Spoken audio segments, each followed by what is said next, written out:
മാഡ്രിഡിലെ തെരുവുകൾ ഇന്ന് വെറും ഒരു വഴിയോരമല്ല, അവ ദേവാലയങ്ങളായി മാറിയിരിക്കുന്നു.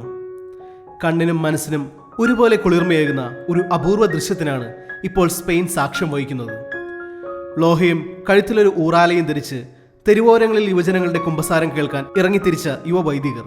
ലിയോ 14 മാർപ്പാപ്പയെ കാണാൻ പതിനായിരക്കണക്കിന് യുവാക്കളാണ് മാഡ്രിഡ് നഗരത്തിലേക്ക് ഒഴുകിയെത്തിയത്.